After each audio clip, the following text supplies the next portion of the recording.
on behalf of the Station Picker, the office that office that invite us tonight. I had a phone call a couple weeks ago from the mayor's office, asked us to be here. The first thing that I wanted to let them know is about our emergency accountability plan. Another night we have some county officials, other public officials here. This is on our website. This is a document that office printed several years ago. We updated it back in 2006. We highly encourage all public officials to look at this document, tell you what you can and cannot do. It's available on our site. If you have access to a computer, you can print it out. You can just email it. You can contact me. Before I forget, I want to make sure everybody knows what my toll-free number is. It's 1-800-321-1275. My email address is eddie.smith@osa.ms.gov. My office, what I do in technical assistance, we handle approximately 10,000 calls a year. I have about 5 CPAs and attorneys working on my staff.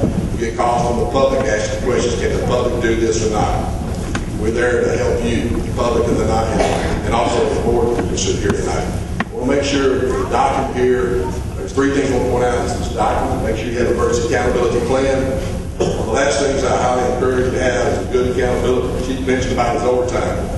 I highly encourage everybody to keep up with the overtime anytime you have regarding this flood project. Our office, as a matter of fact, we get federal money at times. When we work on federal projects like that, we keep up with our time to identify what we did that we may get reimbursed for. So I highly encourage any and all employees, the city and the county, that have a reason to get reimbursed by the federal government, have a good accountability plan for their time. I do time sheet every month. Everybody should be doing time sheets to keep their time. I highly encourage you to do that. Make sure you have a good staff, adequate staff to keep up with the county headaches you're going to have, because there's going to be a lot more paperwork to file. We found out with Katrina like that, a lot of cities, counties in the Gulf Coast didn't have enough staff on hand to make sure they had a good accounting system in place. So I highly encourage you to make sure you have staff in place. There again, if you have any questions, we're available. One last thing I want to cover too is in the Gulf Coast, we had situations when after the Hurricane Katrina came through where people thought they were doing a good deed helping out the local governments without the local government's permission. They were going there doing something they thought the local government would appreciate. When the local government did not in fact hire them, and they were seeking reimbursement for the government for work they did on their own behalf. We won't allow it. You cannot reimburse anybody for work that's not authorized by the city or anybody who has the authority on behalf of the city. If you have legal officials here, then you may have a contract to do with them. They may be helping assist you on any way to get some of the work done. So we encourage you to know that you're not allowed to reimburse people doing things, good deeds for the city.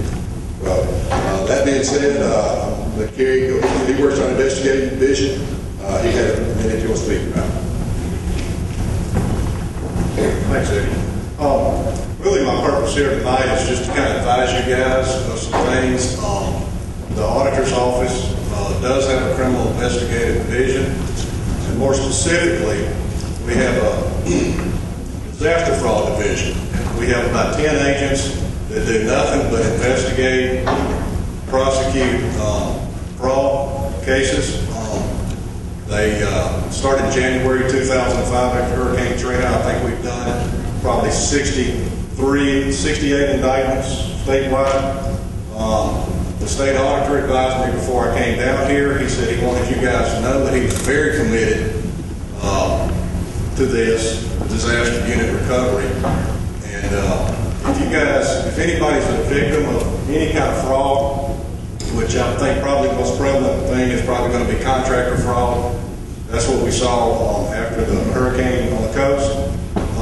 You can get in touch with our office. We have an 800 number, as Eddie said. Also, we have a website. It's www.osa.state.ms.us.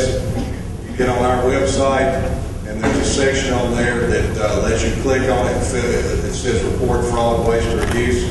You can click on that. It's a complaint form that shoots right to us, goes straight to our deputy director in investigation, and then he'll do a little investigation into it, and from there he'll assign it to somebody in the fraud unit, and they'll investigate it, and they'll take it, as far as it needs to go. So I just want to make you guys aware of that,